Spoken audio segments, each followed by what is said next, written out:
Hi friends, you all are welcome on my YouTube channel my online classroom.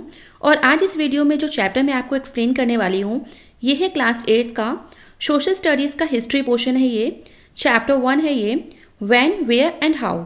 तो देखिए, इस chapter को मैं आपको नोट्स की हेल्प से एक्सप्लेन करूंगी और सारे जो इंपॉर्टेंट वर्ड्स हैं वो मैंने हाईलाइटेड कर दिए हैं। तो जब आप रिवाइज करेंगे, आप एक बार इस वीडियो को जब अप डाउन करके देखेंगे तो उन हाईलाइटेड वर्ड्स को देख के आपको पूरा का पूरा जो सेंटेंस का मीनिंग होगा वो इजीली आप समझ जाओगे। ठीक है, और नोट्स में पॉइंट्स में चीज़ें हैं तो उससे भी बहुत इजी आपको पड़ेगा कि आप किस तरह से चीज़ों को समझ सकते हो और बहुत अच्छे से आपको लर्न भी हो जाएंगी। तो देखते हैं इस चैप्टर के। देखिए, सबसे पहले अगर मैं आपको हेडिंग की बात करूँ, क्योंकि देखिए हेडिंग से हमें बहुत सारी चीज़ें क्लियर हो जाती हैं, तो इंट्रोडक्शन से भी हम समझ जाएंगे कि इस पूरे चैप्टर में आप क्या पढ़ने वाले हो। जैसे देखिए, हेडिंग ही है व्हेन वेयर एंड हाउ, यानी कौन सी चीज़ें कब हुई थी, कहाँ हुई थी और कैसे हुई थी। तो किस तरह से जो चीज़ें हैं उसको हम किस तरह से कनेक्ट करेंगे, ठीक है, क्या रिलेशन है उनका, तो उसको हम पूरे के पूरे इस चैप्टर में समझेंगे। जैसे कि इंट्रोडक्शन में लिखा है, जैसे हमें पता भी है कि जो हिस्ट्री है वो ग्रीक लैंग्वेज हिस्टोरिया वर्ड से आया है, ठीक है, जिसका मीनिंग ही होता है लर्न करना कोई भी चीज़ और पता करना बाई एन इंक्वायरी, यानी इन्वेस्टिगेशन के थ्रू। क्योंकि देखिए, पास्ट में जाने के लिए हम तो जा नहीं सकते वहाँ, तो जो भी चीज़ें हमारे पास होती हैं, जो भी चीज़ें हम पढ़ते हैं हिस्ट्री में, वो प्रूफ होते हैं। और अगर आप हिस्ट्री वर्ड को ध्यान से देखोगे तो आपको इसमें एक हिडन वर्ड स्टोरी भी मिलेगा। यानी सिंपल सी बात है, अगर आपसे कोई पूछता है कि हिस्ट्री क्या है तो आप कह सकते हो कि ये स्टोरी है। और किसकी स्टोरी है? पास्ट की, ठीक है, यानी जो पुराने ज़माने में किस तरह से लोग रहते थे उनके बारे में हम जानते हैं। तो आप इंट्रोडक्शन में देखिए क्या लिखा है कि इस चैप्टर में हम पढ़ने वाले हैं स्टडी ऑफ द पास्ट, यानी पास्ट के बारे में जानेंगे। और जो हिस्ट्री है वो पूरी पास्ट की ही कहानी होती है। तो अब हम जानेंगे importance of dates in history, क्योंकि देखिए हिस्ट्री में डेट्स की बहुत इंपॉर्टेंस होती है। हर चीज़ को देखिए क्रोनोलॉजिकल ऑर्डर में डेट्स की हेल्प से हम समझते हैं। हिस्ट्री देखिए, जैसे कि कहा गया है कि मैं पॉइंट टू पॉइंट आपको एक्सप्लेन कर रही हूँ, तो मैं रीड नहीं कर रही एक एक पॉइंट को, मैं सिर्फ उनका मीनिंग आपको बता रही हूँ। तो आप पॉइंट्स देखते जाइए कि जो हिस्ट्री है वो क्या है, वो पास्ट इवेंट्स, ठीक है, जो इवेंट्स हो चुकी हैं, पास्ट की बात हो रही है, भूतकाल की बात हो रही है, यानी जो चीज़ें हो चुकी हैं, इवेंट्स हो चुके हैं, उसकी स्टडी हम करते हैं, ठीक है, उनके बारे में हम पढ़ते हैं। सेकेंड थिंग क्या है कि जो हिस्टोरिकल इवेंट्स हैं वो हम जब भी पढ़ेंगे, उनको देखेंगे तो किस कॉन्टेक्स्ट में देखेंगे उसको, तो हम उस कॉन्टेक्स्ट में देखेंगे, डेट्स के कॉन्टेक्स्ट में देखेंगे, ठीक है, यानी डेट्स की हेल्प से हम चीज़ों को समझेंगे और हम उसे कनेक्ट भी करेंगे कि इस डेट को क्या हुआ था। तो एक मेजर पार्ट जो हिस्ट्री का है वो आप देखोगे, हिस्ट्री में, इतिहास में हम ज़्यादातर जो पढ़ते हैं चीज़ें वो हम राजा और रूलर्स के बारे में पढ़ते हैं, ठीक है, कि कौन कौन से किंग्स थे या कौन कौन से किंगडम में किस किस रूलर ने रूल किया, तो इनके बारे में हम जानते हैं। अच्छा, जब भी सक्सेशन ऑफ अ रूलर, यानी जो रूलर का सक्सेशन, यानी जो नेक्स्ट वंशज आता है जो उसकी राजगद्दी पे बैठता है, या फिर कोई इंपॉर्टेंट बैटल्स हुई जो उन्होंने लड़ी हों, ठीक है, जो भी युद्ध लड़े हों, तो उन सब की जो इंपॉर्टेंट डेट्स होती हैं कि कब से किसने रूल किया, कौन कौन से वॉर या बैटल में किसने लड़ाई लड़ी, तो उस सारी चीज़ के, क्योंकि वो इंपॉर्टेंट चीज़ें होती हैं, तो उन चीज़ों को लिखते हैं और वो डेट्स की हेल्प से लिखी जाती हैं ताकि आपको याद रहे। तो जैसे, और एक डिफरेंस भी हो जाता है, अगर सबकी डेट सेम होंगी, टाइम सेम होगा, तो डिफरेंस कैसे कर पाओगे आप। तो डेट से क्या होता है ना, डिफ्रेंशिएशन भी हो जाता है कि हाँ, एक पर्टिकुलर टाइम पे किस राजा ने कहाँ पे रूल किया था या कौन सी बैटल कब हुई। तो इस चीज़ के लिए हमें टाइम और डेट्स की रेफरेंस चाहिए होती हैं, तो वो हम हिस्ट्री में यूज़ करते हैं। अच्छा, डेट्स जो होती हैं वो इंपॉर्टेंट होती हैं हिस्ट्री में। क्यों क्यों इंपॉर्टेंट होती हैं? क्योंकि ये कॉज और इफेक्ट के जो रिलेशनशिप हैं बिटवीन इवेंट्स, उसको ये शो करती हैं। अब आते हैं सिलेक्शन ऑफ डेट्स। चलो, डेट्स तो हमें पता चल गई, उसकी इंपॉर्टेंस क्या है, टाइम की क्या इंपॉर्टेंस है, पर आप ये कैसे समझोगे कि कौन सी डेट ज़्यादा इंपॉर्टेंट है। देखिए, हर एक इंसान के लिए उसके अकॉर्डिंग उसकी जो डिफरेंट डिफरेंट डेट्स होती हैं लाइफ में, इवेंट्स की, जो भी उसकी ज़िंदगी में जो भी किस्से हुए हों, जो भी चीज़ें हुई हों, तो उस हिसाब से उसके लिए डेट्स अलग अलग होती है। जैसे फॉर एग्जांपल, अगर कोई कॉमन मैन है तो उसकी अगर इंगेजमेंट की डेट या फिर शादी की जो डेट है तो वो शायद उसके लिए इंपॉर्टेंट हो, उसकी बर्थ डेट इंपॉर्टेंट हो, है ना। तो इस तरह से सबकी अपनी अपनी इंपॉर्टेंस होती है। जैसे राजाओं के टाइम पे वो किस टाइम राजगद्दी पे बैठे और किस टाइम कौन सा उन्होंने बैटल लड़ी, है ना, तो वो उनके लिए इंपॉर्टेंट थी। तो इसी तरीके से देखिए, सिलेक्शन ऑफ डेट्स हम ले लेते हैं, तो विच डेट्स आर इंपॉर्टेंट, कौन सी डेट्स इंपॉर्टेंट होती हैं, हम उसको चूज और कैटेगराइज कैसे करेंगे, ठीक है। तो इसके लिए भी देखिए जो क्राइटेरिया है choosing a particular set of dates की, कोई भी पर्टिकुलर सेट ऑफ डेट्स को आपको चूज करना है जब, तो ये एक इम्पॉर्टेंट वन है और लार्जली ये डिपेंड करता है फोकस पे, कौन सा टॉपिक आपके लिए ज़्यादा इंपॉर्टेंट है। जैसे if the subject in focus changes, और टाइम के साथ देखिए फोकस भी चेंज होता रहता है, तो उसी तरीके से अनदर सेट ऑफ जो डेट्स होते हैं वो इंपॉर्टेंट होती जाती है। जैसे एग्जाम्पल मैंने जैसे बताया कि किसी कॉमन मैन के लिए उसकी इंगेजमेंट या शादी की डेट या बर्थ डेट इंपॉर्टेंट हो सकती है, तो ये टाइम के साथ फोकस करता जाता है, ठीक है। और जैसे मैंने पुराने टाइम पे बताया आपको कि जो राजा थे उनके लिए राजगद्दी पे बैठना या कौन सी बैटल उन्होंने कब लड़ी और कब जीती, तो उनके लिए वो टाइम जो था, वो डेट जो थी वो इम्पॉर्टेंट थी। तो ये मैंने आपको बता दिया कि पर्टिकुलर इंसान के ऊपर उसके फोकस क्या, उसका फोकस है चीज़ों को लेकर, उस हिसाब से डेट्स उसके लाइफ में इंपॉर्टेंस रखती हैं। इसके बाद देखिए नेक्स्ट है, आप कह सकते हो कि कैटेगराइज कर देना हिस्ट्री को, इसी तरह से पीरियडाइजेशन करना हिस्ट्री में। तो ये क्या है, जैसे कि आप डिफरेंट पीरियड्स में जब पास्ट को आप बांटोगे, ठीक है, डेमार्केशन मतलब जब डिवाइड करोगे टाइम को different periods of the past के पीरियड्स को, तो उसको हम पीरियडाइजेशन बोलते हैं। अच्छा, ये किस तरह से यूज़फुल है हिस्ट्री में, क्योंकि इसकी हेल्प से हमें जो भी उस दौरान पे, उस पीरियड में जो भी हैपनिंग्स, जो भी चेंजेस हुए थे और एक पीरियड से दूसरे पीरियड में, तो उसके बारे में जानने को मिलता है। इसी तरह से एक ब्रिटिश हिस्टोरियन थे जेम्स मिल, उन्होंने पीरियडाइजेशन किया इंडियन हिस्ट्री का, ठीक है, क्योंकि इंडियन हिस्ट्री का पूरा पीरियडाइजेशन किया यानी क्लासिफिकेशन किया, तो उन्होंने इसको डिवाइड कर दिया इंडियन हिस्ट्री को 3 पार्ट्स में। और ये कौन कौन थे, तो इन्होंने ये करा रिलीजन के बेस पे आप कह सकते हो। तो उस टाइम किस तरह के जो लोग यहाँ रहते थे, किस रिलीजन को फॉलो करते थे या किस कम्युनिटी के थे, तो उस बेसिस पे जेम्स मिल ने ये पीरियडाइजेशन किया, क्लासिफिकेशन कर दिया इंडियन हिस्ट्री का। और ये इन्होंने किया हिंदू, मुस्लिम और ब्रिटिश पीरियड्स के अकॉर्डिंग, ठीक है, यानी पूरी की पूरी इंडियन हिस्ट्री को हिंदू में बांट दिया, मुस्लिम में बांट दिया और ब्रिटिश पीरियड्स, ठीक है, जैसे हिंदू पीरियड हो गया, मुस्लिम पीरियड हो गया और ब्रिटिश पीरियड में इन्होंने बांट दिया। उनके अकॉर्डिंग जो इंडियन सोसाइटी, वो किस तरीके से इंडियन सोसाइटी को लेते थे, तो उनके हिसाब से जो इंडियन सोसाइटी थी, हिंदू और मुस्लिम पीरियड जो था वो बहुत ही बैकवर्ड, बहुत ही पुराना था, कह सकते हो गया गुजरा था। और कंजर्वेटिव मतलब रूढ़िवादी सोच रखते थे, कट्टरवाद, ठीक है, पुरानी सोच के थे, आप कह सकते हो कंजर्वेटिव, सीधी सी बात है, पुरानी सोच के थे। ब्रिटिश रूल, अब उन्होंने ब्रिटिश रूल को देखो किस तरह से एक्सप्लेन किया, अपनी वाहवाही करी है, और हिंदू मुस्लिम पीरियड की थोड़ी सी आप कह सकते हो इतनी तारीफ नहीं करी। तो ब्रिटिश रूल की उन्होंने तारीफ ये की है कि जब ब्रिटिश रूल इंडिया में आया तो इंडिया उस वजह से बहुत प्रोग्रेसिव हुआ और लिबरल सोसाइटी बना, यानी लिबरल सोच वाला।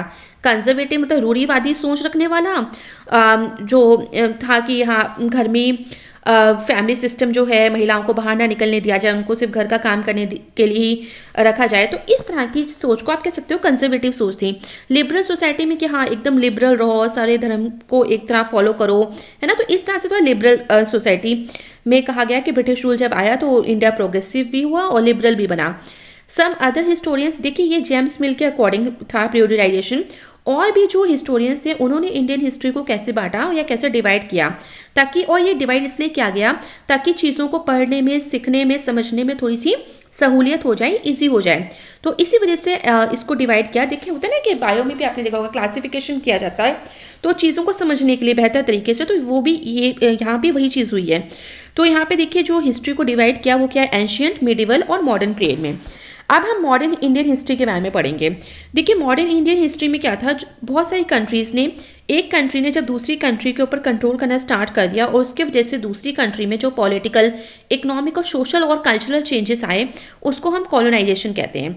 जैसे डेफिनेशन में लिखा है कि subjugation of one country by another, ठीक है, एक कंट्री किसी और कंट्री के कंट्रोल में चली गई और उसके वजह से उस कंट्री में पॉलिटिकल, इकोनॉमिक, सोशल और कल्चरल चेंजेस आए, तो उसको हम कॉलोनाइजेशन बोलते हैं। तो ये इंडिया से रिलेटेड आप फॉर एग्जांपल ले सकते हो, किस तरीके से, जैसे इंडिया जो थी वो ब्रिटिशर्स के टाइम पे उनके अंदर थी, ठीक है, एक कंट्रोल में थी, और उस वजह से जो पॉलिटिकल, इकोनॉमिक, सोशल और कल्चरल चेंजेस बहुत ज़्यादा आए इंडिया में।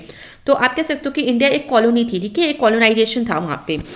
अब आते हैं जो मोर पावरफुल कंट्री थी, तो कॉलोनाइजेशन के अंतर्गत जो पावरफुल कंट्री थी, जो दूसरों पे रूल करती थी, वो एक्सप्लोटेशन भी करती थी, वो वीकर कंट्री को एक्सप्लोट करती थी, उनके यूजफुल रिसोर्सेज को लेके खुद अमीर बन जाती थी।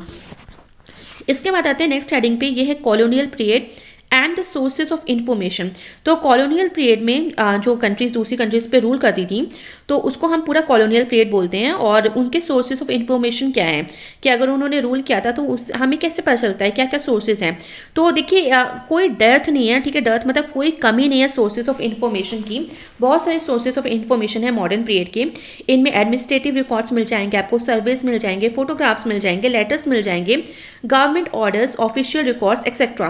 तो ये सारे मिल जाएंगे जिससे आप बहुत अच्छे से ये सारे सोर्सेज ऑफ हिस्ट्री हैं, sources of specially modern period के, जिससे आपको सारी इंफॉर्मेशन मिल जाएगी कॉलोनियल पीरियड की। तो एक एक करके हम समझते हैं ये क्या है। सबसे पहले आता है एडमिनिस्ट्रेटिव रिकॉर्ड्स। देखिए जो ब्रिटिशर्स थे तो ये रिकॉर्ड्स और डॉक्यूमेंट्स रखना बहुत पसंद करते थे और ये रूल ही करने आए थे, तो एक एडमिनिस्ट्रेशन सिस्टम इनका वैसे भी बहुत अच्छा था। ऑफिशियल रिकॉर्ड्स, ठीक है, एडमिनिस्ट्रेटिव है यानी ऑफिस वाला वर्क यहाँ पे सारा होता था। और ऑफिशियल रिकॉर्ड्स और जो डॉक्यूमेंट्स थे वो मेजर सोर्स ऑफ हिस्ट्री थे इसके। ब्रिटिश जो थे वो बहुत ही पर्टिकुलर थे राइटिंग डाउन, हर चीज़ को लिखने में, मिनटेस्ट डिटेल, छोटी से छोटी बात को पेपर में उनको नोट डाउन चाहिए था। जो भी पॉलिसी डिसीजन लेते थे वो या एडमिनिस्ट्रेटिव एक्शन करते थे, जो भी लेते थे डिसीजन, उसको सबको रिकॉर्ड किया जाता था यानी लिखा जाता था।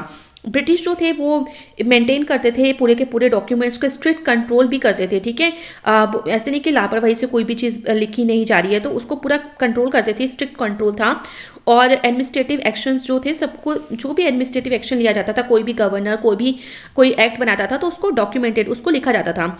रिकॉर्ड रूम्स भी बनाए थे, यानी लिखने के बाद रिकॉर्ड रूम्स यानी उनको रखने की जगह, जैसे घरों में स्टोर रूम्स होते हैं जहाँ पे हम पुरानी चीज़ें या राशन रखते हैं, तो इसी तरीके से रिकॉर्ड रूम्स भी होते थे जहाँ पे जो ब्रिटिशर्स हैं डॉक्यूमेंट्स अपने सेफ रखते थे। इसके साथ ही जब प्रिंटिंग नहीं आई थी, ठीक है, जब प्रिंटिंग, आर्ट ऑफ प्रिंटिंग नहीं आई थी तो उससे पहले जो डॉक्यूमेंट्स हाथ से लिखे जाते थे और ये लिखे जाते थे कैलीग्राफर्स के द्वारा, यानी जिनकी राइटिंग बहुत अच्छी होती थी, ठीक है, जो लिखने का काम करते थे उनको कैलीग्राफर्स बोलते थे, यानी ह्यूमन से वो काम करते थे और उस आर्ट को, राइटिंग की आर्ट को कैलीग्राफी बोलते थे, ठीक है। तो आप कह सकते हो कैलीग्राफिस्ट भी बोल सकते हैं जो लोग इनको लिखते थे। अब आते हैं आर्कियोलॉजिकल सोर्सेज और म्यूजियम रिकॉर्ड्स पे। तो देखिए आर्कियोलॉजिकल सोर्सेज और म्यूजियम रिकॉर्ड्स कौन कौन से हैं।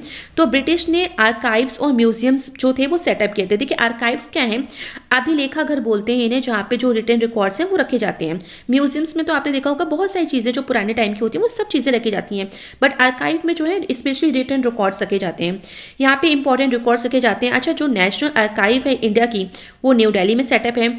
गैलरी का म्यूजियम जो है वो मार्च 1891 में कलकत्ता में सेटल हुआ था, जिसे आज हम कोलकाता बोलते हैं, और वहाँ पे इसको फिर इम्पेरियल रिकॉर्ड डिपार्टमेंट के नाम से जाना जाता है। इसके बाद इसको शिफ्ट किया गया, ठीक है, कोलकाता में थे पहले, अब इसको वहाँ से शिफ्ट करके 1911 में इसको वहाँ से ट्रांसफ़र करके न्यू दिल्ली में सेटअप कर दिया। अच्छा, मेजर वर्क क्या है इन सारे नेशनल आर्काइव जो इंडिया की हैं, इनका मेन काम जो है वो है प्रिजर्व करना, जो भी गवर्नमेंट ऑफ इंडिया के जो रिकॉर्ड्स हैं उसको प्रिजर्व करके रखना, यानी सुरक्षित रखना। नेशनल म्यूजियम ऑफ इंडिया जो है वो लोकेट है न्यू दिल्ली में। और देखिए यहाँ से क्वेश्चंस भी आपकी ऐसे बनेंगे कि नेशनल आर्काइव ऑफ इंडिया कहाँ सेटअप है, ठीक है, किस ईयर में इसको कलकत्ता से न्यू दिल्ली शिफ्ट किया गया था, या फिर नेशनल म्यूजियम ऑफ इंडिया कहाँ पे है। तो इस तरह के आपसे क्वेश्चन भी बनेंगे। तो ये न्यू दिल्ली में सेटअप है और यहाँ पे काफ़ी सारे आर्टिफैक्ट्स रखे हुए हैं।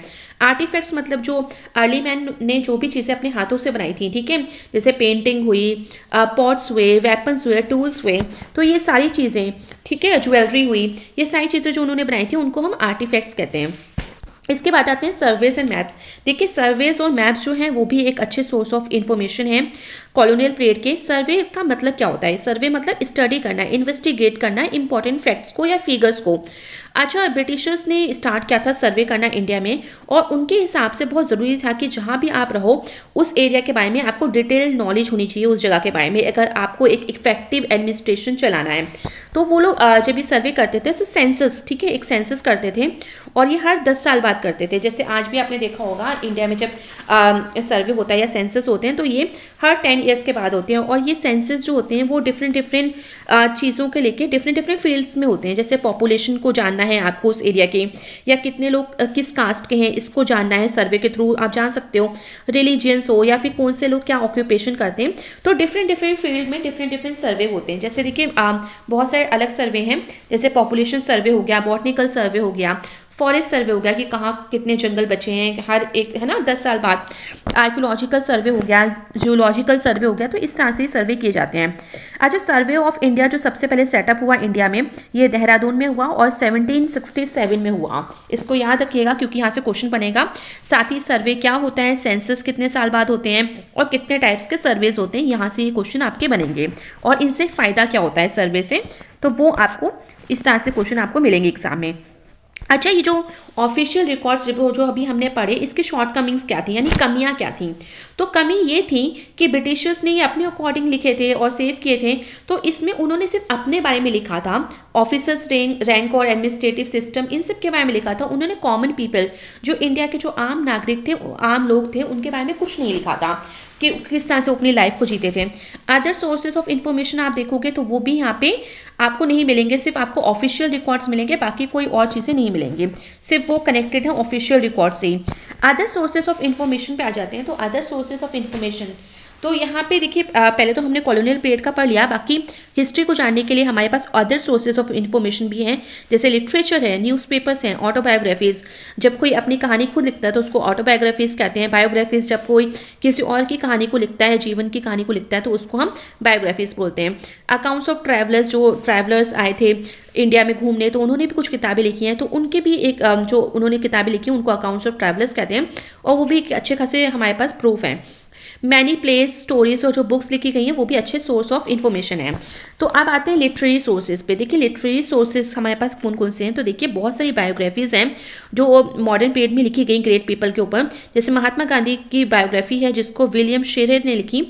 इसके बाद देखिए मराठा, ये इंग्लिश में है, और केसरी ये मराठी लैंग्वेज में है, ठीक है, और युगांतर है बंगाली लैंग्वेज में। फिर देखिए बंदे, ठीक है, वंदे मातरम, इसको थोड़ा आप करेक्ट कर लीजिएगा, इट इज़ वंदे मातरम, ये इंग्लिश में है, और ये सब जो है न्यूज़पेपर्स हैं। इसके बाद है बंकिम चंद्र की ने लिखी थी आनंद मठ। फिर दीनबंधु मित्र, ये सब राइटर हैं जो नॉवेल्स वगैरह लिखे थे। दीनबंधु मित्र ने नील दर्पण लिखी थी, और जिसमें इन्होंने नील खेती के बारे में लिखा था, इंडिगो प्लांटेशन के बारे में लिखा था। फिर है भारतेंदु हरिश्चंद्र ने भारत दूरदर्शक के ऊपर नॉवल लिखा था। फिर है nation in the making of, ये जो है ये नॉवल ये सुरेंद्रनाथ बनर्जी ने लिखा था। फिर जो poverty and un British rule in India, ये दादा भाई नौरोजी ने लिखा था। अब आते हैं पेंटिंग्स में। तो देखिए बहुत सारी पेंटिंग्स भी उस टाइम बनाई गई हैं, और पेंटिंग्स भी एक अच्छे खासे सोर्स ऑफ इन्फॉर्मेशन है जो पीपल और उनकी कंडीशन को दर्शाती हैं। इसी तरह से एक पेंटर हैं थे टीली कैटल, एक ब्रिटिश आर्टिस्ट थे जो उन्होंने विजिट किया था इंडिया को 18th सेंचुरी में, और बहुत सारी पेंटिंग्स बनाई थी। और इनकी थीम क्या थी, सती प्रथा। ठीक है, सती प्रथा, जब किसी का जब कोई लेडी विधवा हो जाती थी तो उसको उसकी पति की चिता के साथ ही जलना होता था। ठीक है, जिसे कहते थे उसको मोक्ष प्राप्त होगा। तो ये इस थीम पे उन्होंने ये पेंटिंग बनाई थी। और इंडियन सेरेमनीज जो बाकी इस तरह की प्रथाएं थी या सेरेमनीज थे उन पे इन्होंने पेंटिंग बनाई थी। दूसरे नेक्स्ट है आर्थर विलियम डेविस, उन्होंने भी पेंटिंग्स बनाई थी इंडिया की आर्ट और क्राफ्ट से रिलेटेड। इसके अलावा इनकी कुछ और सक्सेसफुल पेंटिंग है जो कि है लॉर्ड कॉर्नवालिस ने जब रिसीव किए थे son of Tipu Sultan as hostages, तो वो पेंटिंग इन्होंने बनाई थी, वो भी फेमस है। इसके बाद जॉन ज़ॉफनी की फेमस पेंटिंग्स में से हैं tiger hunting in the East Indies, इसके साथ ही एक battle piece against Haidar Ali, the death of the royal tiger and the embassy of Hyderabad to Calcutta. तो ये कुछ फेमस पेंटिंग्स हैं। इसके बाद देखिए हमारे पास कुछ मॉन्यूमेंट्स और हेरिटेज बिल्डिंग्स भी हैं जो as a source of information आप ले सकते हो। तो इसमें देखिए कौन कौन से मैनी बिल्डिंग्स और मॉन्यूमेंट्स बनाए गए थे ब्रिटिश रूल के टाइम पे, जैसे पार्लियामेंट हाउस है, राष्ट्रपति भवन है, बॉम्बे रेलवे स्टेशन जिसको विक्टोरिया टर्मिनस बोलते थे और उसके बाद उसको चेंज करके रीनेम कर दिया छत्रपति शिवाजी टर्मिनस के नाम से। इसके अलावा बॉम्बे हाई कोर्ट आपको मिल जाएगा बॉम्बे में, और गेटवे ऑफ इंडिया मिल जाएगा मुंबई में। ठीक है, तो बॉम्बे को ही मुंबई बोलते हैं। विक्टोरिया मेमोरियल है, फोर्ट विलियम है, जनरल पोस्ट ऑफिस है, नेशनल लाइब्रेरी है और सो ऑन। तो इस तरह के बहुत सारे मॉन्यूमेंट्स बिल्डिंग्स हैं जो कि ब्रिटिश रूल के टाइम बनाए गए थे। इसके अलावा हमारे पास ओरल एविडेंस भी हैं। ओरल एविडेंस यानी जो ज़बानी लोग बताते हैं, ठीक है, अपनी कहानी को। ऐसे बहुत सारे लोग हैं जो फ्रीडम स्ट्रगल के पास जिंदा हैं और वो अपनी कहानी बताते हैं, तो उस हिसाब से भी हमें काफ़ी सारी सोर्स जो है इन्फॉर्मेशन मिल जाते हैं। इसके अलावा देखिए फोटोग्राफ्स हैं, फिल्म्स हैं, न्यूज़पेपर्स हैं, रेडियो। देखिए बहुत सारी फिल्म्स हैं जैसे लाइक गांधी जो कि रिचर्ड एटनबर्ग ने बनाई थी, वो एक प्रूफ है। फिल्म्स जैसे लगान है, शतरंज के खिलाड़ी हैं, मंगल पांडे, शहीद भगत सिंह। तो ये कुछ ऐसी फिल्में हैं जो इंडिया के आप देखोगे बैटल्स को दिखाती हैं, ठीक है, किस तरह की इकोनॉमिकल प्रॉब्लम थी इंडिया में, किस तरह से विरोध स्टार्ट हुआ। तो ये सारी फिल्में जो हैं उन सारी चीज़ों को देशभक्ति की भावना भी दिखाती हैं। तो ये सारी फिल्में हमें पूरी पूरी की जो लाइफ थी इंडिया की वो दिखाती हैं। तो ये भी एक तरह के सोर्स ऑफ इन्फॉर्मेशन है हमारे लिए। तो देखिए यहाँ से भी इस तरह के क्वेश्चन बन सकते हैं, आपसे मूवीज़ पूछ सकते हैं और पूछ सकते हैं कौन कौन सी बुक्स हैं, कौन कौन से राइटर्स ने लिखी थी, न्यूज़पेपर्स आपसे पूछे जा सकते हैं। तो ये इस तरह से यहाँ से आपके क्वेश्चन बनेंगे। तो आई होप ये चैप्टर आपको क्लियर हो गया होगा। So thank you everyone and please like share subscribe this channel for more updates.